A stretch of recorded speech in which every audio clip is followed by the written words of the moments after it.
Bismillahirrahmanirrahim. Assalamualaikum, dear students. How is going on? I think everybody is okay by the grace of Almighty Allah, and Alhamdulillah we are also fine. So, today we are going to learn about our question from our question paper, question 5. Okay, we know that in question 5 there is a table, and we have to match. We have to match the column A and B with their correct order and with the correct sentences. Okay, fine. আমরা আজকে যেটা করতে যাব আমাদের প্রশ্নের যে আমরা যে পরীক্ষা প্রশ্ন দিব সেটাতে কোশ্চেন নাম্বার 5 এর যেটা আছে সেটা হচ্ছে কি ম্যাচ করা। আর সেটা সেই ম্যাচিংটা কি হয়, দুইটা কলাম থাকে না তিনটা কলাম থাকে, তবে আমরা বেশিরভাগ দেখেছি দুইটা কলাম দিয়েই আমাদের পরীক্ষায় আসে। আমাদেরকে কি করতে হবে, কলাম এ এবং কলাম বি ম্যাচ করতে হবে এবং সেটা কারেক্টলি যেন হয় এবং সেটার আনসার যে সেন্টেন্সের মিনিং যেন কারেক্ট হয় সেটার দিকে আমাদের খেয়াল রাখতে হবে। আমাদের একটা সেন্টেন্স কমপ্লিট করতে আমাদের প্রথমেই দরকার আমাদের সাবজেক্ট, তারপরে দরকার আমাদের ভার্ব। সাবজেক্ট অনুযায়ী ভার্বটা হচ্ছে কিনা আমাদের সেটা আগে দেখে নিতে হবে। দেন অবজেক্টটা ঠিক মতো ভার্বের সাথে মিলে কিনা, হ্যাঁ, বা আমরা যে পারসন প্রথমে ইউজ করব, যে সাবজেক্ট ইউজ করবো সেটার সাথে মিলে কিনা সেটা আমাদেরকে আইডেন্টিফাই করতে হবে। ওকে ফাইন, আমি এখানে একটা টেবিল লিখেছি, আমি এখন তোমাদের সাথে সেটা আলোচনা করতে যাচ্ছি। Okay, have a good look at the table and must be careful about your learning. ওকে, আমি যা পড়াচ্ছি মন দিয়ে দেখবে এবং আমি কিভাবে এই জিনিসটা সলভ করবো সেটা একটু খেয়াল করবে, কারণ আমরা চাইলে উল্টা পাল্টা লিখে আমরা সলভ করতে পারি। অনেক সময় দেখা যায় কি আমরা ওই যে আনসার আমাদের কিছু ওয়ার্ড মিনিংয়ে প্রবলেম হতে পারে পরীক্ষার সময়, বা আমরা যে কোনো সময় সলভ করতে গেলে ওয়ার্ড মিনিং আমরা নাও জানতে পারি। সেক্ষেত্রে আমাদের টেন্সটা যেহেতু আমাদের ভালো মতো জানা আছে, টেন্স থেকে আমরা সেটা কি করতে পারি, সেটা টেন্স থেকে অনেক সময় সেন্টেন্সগুলো আইডেন্টিফাই করতে পারি। সেক্ষেত্রে আমাদের টেন্স সম্পর্কে ধারণা লাগবে। আমরা অলরেডি টেন্স সেকশনটা কভার করে ফেলেছি, আমরা পারি সেটা। অনেক সময় এটা বয়েজের ব্যাপার আছে, বয়েজ অনুসারে বয়েজের স্ট্রাকচার অনুসারে কীভাবে আমরা সেন্টেন্স কমপ্লিট করবো সে ধরনের কিছু ব্যাপার আছে।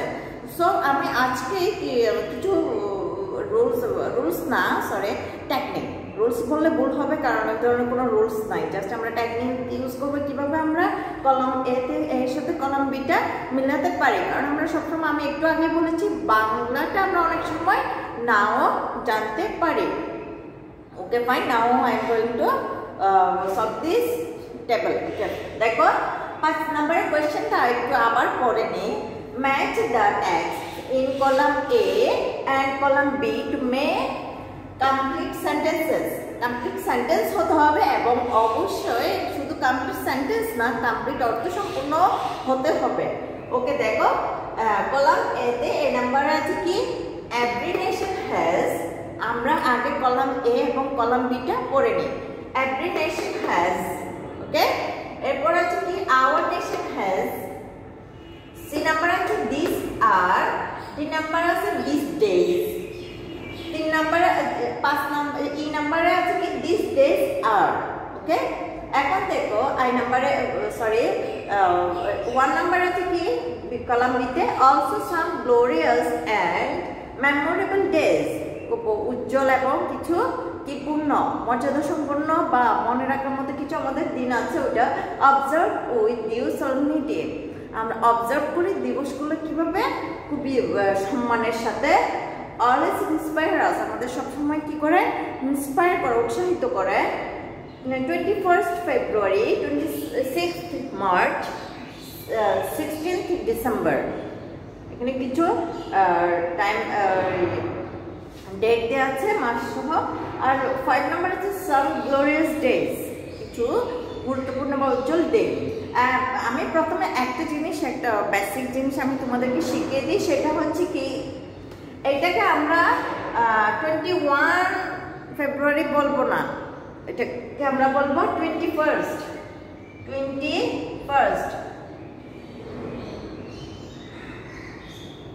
ওকে, কিন্তু আমরা মুখে 21st বলবো, কিন্তু আমরা লিখবো কিভাবে 21 দিয়ে আমরা সবসময় ডেটে একটা কাজ করব, STTH বা থার্ডে RD থাকলে সেটা আমরা সবসময় উপরে লিখবো ST। আমরা বেশিরভাগ সময় কি করি 21st ST এভাবে দিই, এই কাজটা আমরা সবসময় করে থাকি, কিন্তু সেটা হচ্ছে কি ভুল। তাহলে ডেটের উপরে আমাদেরকে এই জিনিসটা দিতে হবে। আমি যদি থার্ড লিখি যেমন ধরো থার্ড, তাহলে এটা ভুল হবে। তাহলে আমাদেরকে লিখতে হবে কিভাবে RD, একটু উপরে করে সেই জিনিসটা আমাদেরকে লিখতে হবে। এটা জানার জন্য বলে রেখেছি, এটা বিভিন্ন সময় আমরা এই জিনিসটা ভুল করে থাকি বিভিন্ন জায়গায়, শুধু এই কলাম ম্যাচ করার ক্ষেত্রে না, অন্যান্য কাজেও আমরা এই সমস্যাটাই করে থাকি।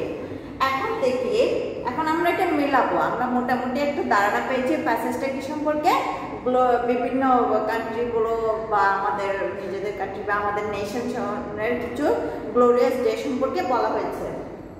এখন দেখো এভরি নেশন হ্যাজ, এটার সাথে আমরা কত নাম্বার মিলাবো। এখন দেখো এভরি নেশন হ্যাজ আছে, হ্যাজ মানে কি বোঝায়, আছে বোঝাচ্ছে। এখানে হ্যাজ কি থাকতে পারে, আমরা যেহেতু একটু আগে পড়েছি গ্লোরিয়াস ডেজ সম্পর্কে আলোচনা করেছে। এভরি নেশন হ্যাজ, প্রতিটা নেশন, এখানে বাংলাদেশকে আলাদা বলেনি, এভরি নেশন হ্যাজ। তাহলে আমরা সেটা খুব সহজে আমরা অলসো দিয়ে দিতে পারি না, কারণ অলসো কোনো সেন্টেন্স করতে গেলে এর আগে অবশ্যই একটা সেন্টেন্স প্রয়োজন। আবার আমরা যদি অবজার্ভ দিই সেটা হবে না। Every nation has observed with due solemnity, তাহলে কি করে সেটা অর্থ ঠিক হচ্ছে না। হয়তো এটা তুমি যদি গ্রামাটিক্যালি চিন্তা করো হয়তো ঠিক হতে পারে, অনেক সময় অর্থের দিক দিয়ে ভাবলে এটা ঠিক হবে না। এখন দেখো always inspire us, every nation has always inspire আস, এটা কোনো লাইন হতে পারে না। হ্যাজ এর সাথে অলওয়েজ ইন্সপায়ার কখনো মিলবে না, মানে ইন্সপায়ার এটা হচ্ছে ভার্ব, এটা হ্যাজ এর সাথে এই ভার্বটা কখনো আসবে না। যদি আমাদের হতে হয় সেটা এখানে ইডি প্রয়োজন, সো আমরা এটা বাদ দিলাম।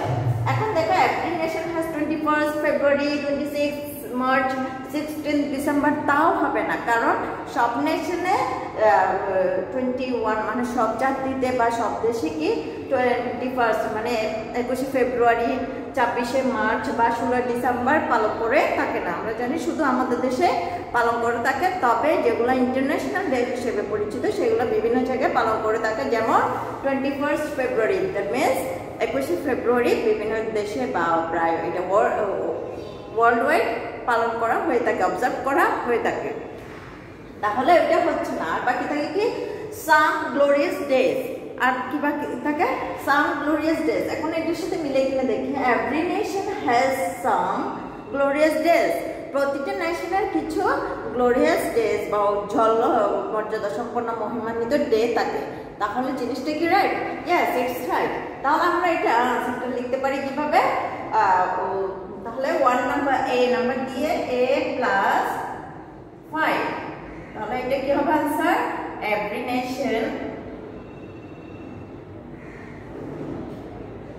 nation has some glorious days. Okay fine.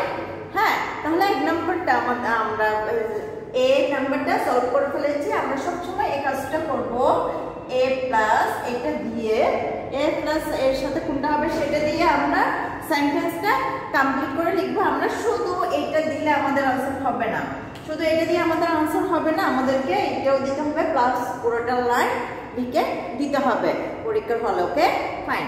এখন আমরা দেখবো বি নাম্বারে কি আছে। B number our nation has, আমরা এর আগে বলেছি কি every nation has some glorious days. Okay, এখন আমাদের দেশেও বা আমাদের জাতিরও কিছু দিবস আছে। তাহলে এর আগে বলেছি অন্যান্য দেশে সব নেশনের আছে, তাহলে আমাদের নেশনেও আছে, তাহলে সেটা অলসো অটোমেটিক্যালি চলে আসে। তাহলে আমরা অলসো দিয়ে যে লাইনটা আছে সেটা আমরা নিতে পারি।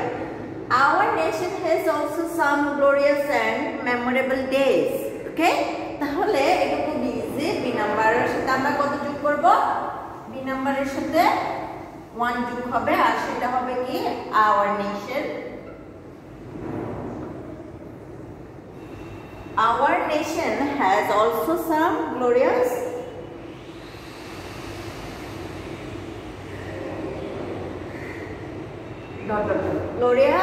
and memorable days. পুরোটা না আমি লিখছি না। এখন সি নাম্বারটা দেখো দিস ডেজ। এখন আমরা বলেছি আমাদের ন্যাশনাল কিছু ডেজ আছে। এখন দিস ডেজ বলতে মানে কোন ডেজ গুলো সেটা আমাদেরকে বলতে হবে। দিস ডেজ আমাদের এই জিনিসটা চলে গেল, এটা নট হয়ে গেল আর এটা নট হয়ে গেল। এখন আমরা আমাদের যে অপশনগুলো আছে আমরা এই অপশনগুলো বাদ দিয়ে এই তিনটা অপশন থেকে অন্যগুলো করে নেব। ওকে, our nation has এটা বলেছি also some glorious and memorable days. These days, ওই ডেজ গুলো কি?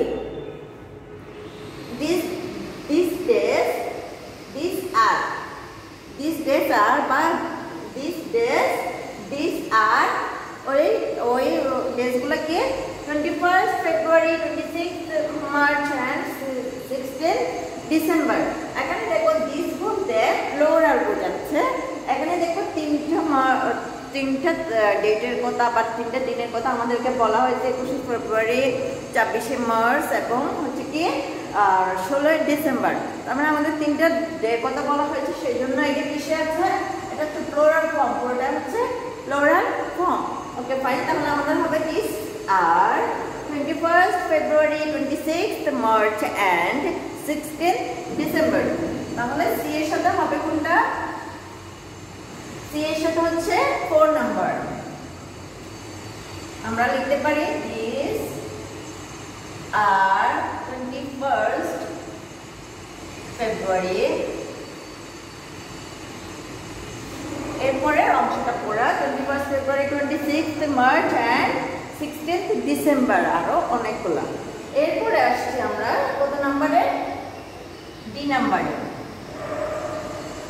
এখন আমাদের এটাও গেল, আমরা এখন এটা বাদ দিব। আমাদের তিনটা বাদ পড়েছে, এখন আমরা দুটো নিয়ে ভাববো। আমাদের দুইটা বাকি আছে, দুটো নিয়ে ভাববো। দিস ডেজ, এখন দিস ডেজ কি হবে সেটা হচ্ছে প্রশ্ন। এখানে কোনো ভার্ব দেয়া নাই, ভার্ব নাই। ওকে, এখানে কোনো ভার্ব নাই, এই জায়গায় কোনো ভার্ব নাই। তাহলে ভার্ব হচ্ছে এই ধরনের একটা ভার্ব হচ্ছে এই ধরনের একটা পার্ট আমাদেরকে কি করতে হবে? খুঁজে বের করতে হবে। তাহলে দিস ডেজ এখানে ভার্ব আছে কোনটাতে? অলসো সাম, এটাতে নাই। ওকে ফাইন, এখানেও নাই, ভার্ব নাই। সাম গ্লোরিয়াস ডেজ, ভার্ব নাই। 21st এখানেও ভার্ব নাই, ওগুলো অলরেডি আমরা আগে থেকে বাদ দিয়েছি। যদিও তোমরা একটার সাথে একটা ম্যাচ না করতে পারো, এই জিনিসটা পাবে যে এখন এগুলো আমরা বাদ দিতে পারি, যেহেতু আমরা 1, 2, 3 এগুলো পেয়ে গেছি। প্লাস এগুলোতে কোনো ভার্ব নাই, সেজন্য আমরা এগুলো ইজিলি বাদ দিতে পারি কোনো টেনশন ছাড়া। ওকে, তাহলে অলসো এখানে অবজার্ভ ডিউ সলিউশন, এখানে কি আছে? অবজার্ভ, পালন করা হয়। অবজার্ভ ইজি যেহেতু আছে, এটা পাস্ট ফর্মে বোঝাচ্ছে। পাস্ট ফর্ম অবজার্ভ মানে হচ্ছে পালন করা হয়েছিল। ওকে, এখন দেখো ইন্সপায়ার আস, অলওয়েজ ইন্সপায়ার আস, আমাদেরকে কি করে? উৎসাহিত করে। তাহলে সেই ক্ষেত্রে আমরা যেটা করব, অবজার্ভ মানে হচ্ছে পালন করা হয়েছিল। আমাদের এই ডেগুলা কি সবসময় পালন করা হয়ে থাকে নাকি আগে হয়েছিল? হ্যাঁ, আমরা জানি আমাদের ডেগুলো আগেও হয়েছিল, এখনো হয় এবং সামনেও হবে। সো এখানে কোনো যে পাস্ট ফর্মে কথা আসবে না। তাহলে আমাদের আমরা দিস ডেজ আমরা কি করতে পারি? ইজিলি এটা বেছে নিতে পারি। অলওয়েজ ইন্সপায়ার আস, কারণ এখানে দেখতে পাচ্ছি যেহেতু আমাদের এটা কি ফর্মে আছে? প্লুরাল, এই সাবজেক্টটা প্লুরাল ফর্মে আছে, সেই জন্য আমরা ইন্সপায়ারের সাথে এস যোগ করিনি, বা আমাদের টেবল ইন্সপায়ারের সাথে এস নাই। সো আমরা খুবই ইজিলি, যেহেতু আমরা জানি সাবজেক্ট যখন প্লুরাল ফর্মে থাকে ভার্বের সাথে এস বাই এস যুক্ত হয় না, শুধু singular third person singular number হলে সেক্ষেত্রে এস বাই এস যুক্ত হয়। তার মানে এখন ভেবে দেখো, আমরা শুধু ম্যাচটা করবো না, আমাদের এখানে আমাদের টেন্স নিয়ে ভাবতে হবে, আমাদের সাবজেক্ট নিয়ে ভাবতে হবে, আমাদের ভার্ব নিয়ে ভাবতে হবে। সো আমাদেরকে টেন্স, ভার্ব আর সাবজেক্ট এইসব বিষয়ে অনেক ভালো ধারণা থাকতে হবে। ওকে ফাইন। এখন দেখো আমরা পেয়ে গেছি যে আনসার কি হবে তাহলে D plus 3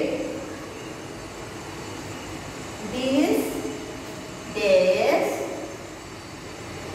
always inspire us.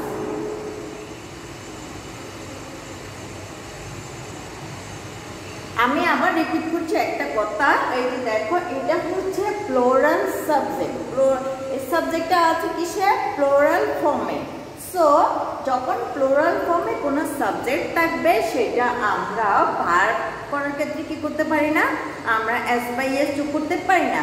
S by S শুধু যোগ করবো কোথায়? যখন থার্ড পারসন সিঙ্গুলার নাম্বার হবে, মানে প্লোরাল ফর্ম না হয় সিঙ্গুলার ফর্মে হবে, তখন সেক্ষেত্রে আমরা এস বাই এস যোগ করে থাকি।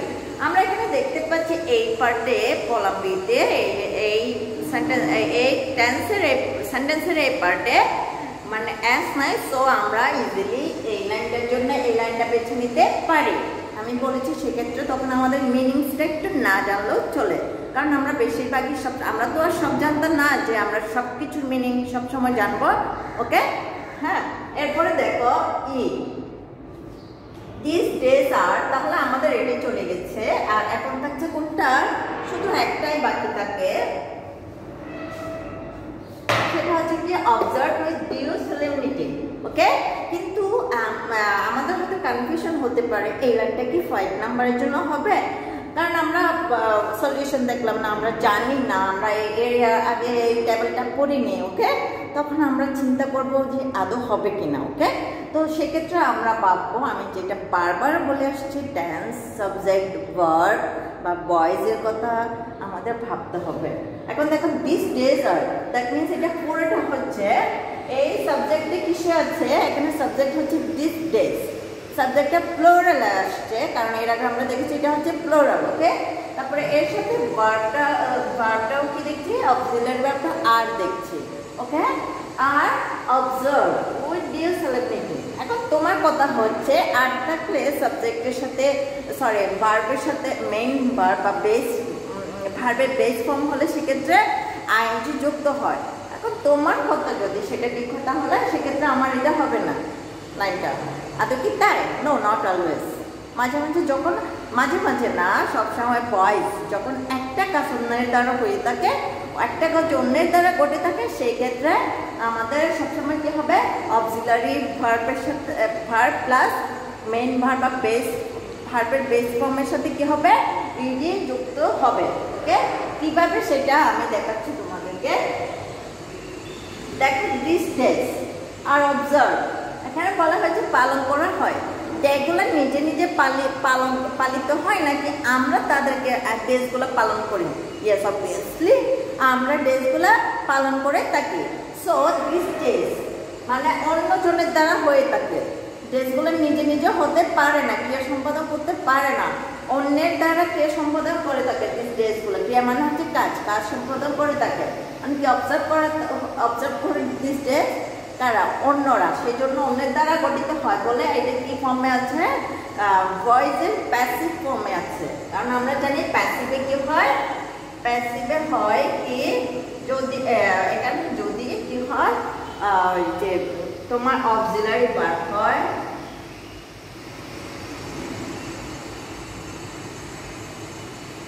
অক্সিলারি ভার্ব হলে তখন সেক্ষেত্রে ভার্বের সাথে এই যুক্ত হবে বা ভার্বের পাস্ট ফর্ম হবে, পাস্ট পার্টিসিপল হবে।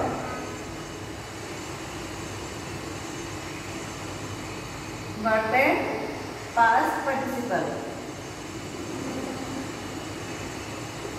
ওকে, মেইন ভার্বের পাস্ট পার্টিসিপল। তাহলে আমাদের একটা জিনিস খেয়াল করো, আমরা সবসময় প্যাসেজের অর্থ জানবো তা না, প্যাসেজ একটা সবগুলোর অর্থ জানবো তা না।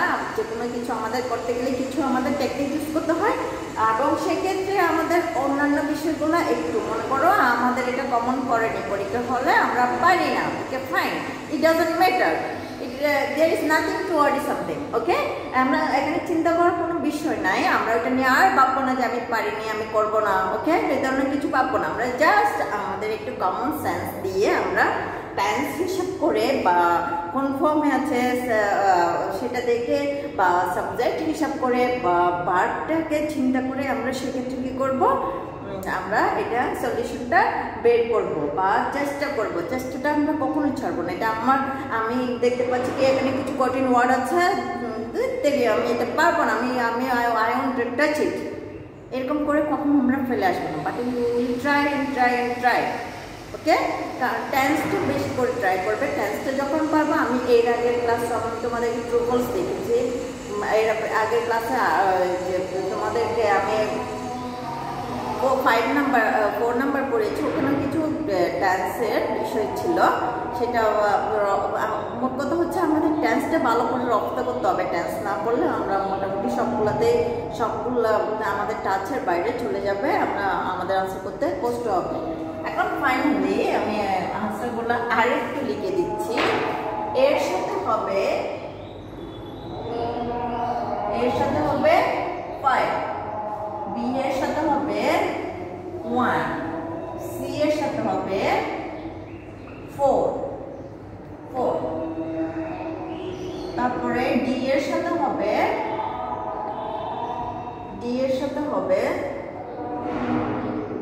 3, ই এর সাথে হবে, তাহলে আর যেটা বাকি থাকে সেটা হচ্ছে কি 2। ওকে, ফাইন। তোমরা আশা করি সবসময় বাসায় এইগুলো প্র্যাকটিস করবে, কারণ আমরা জানি যতই আমরা প্র্যাকটিস করবো ততই আমরা শিখবো, ততই আমরা জানবো, আর জিনিসটা আমাদের আয়ত্তের বাইরে চলে যাবে না। This is enough for today. ইনশাল্লাহ we will see in another class. আল্লাহ হাফেজ।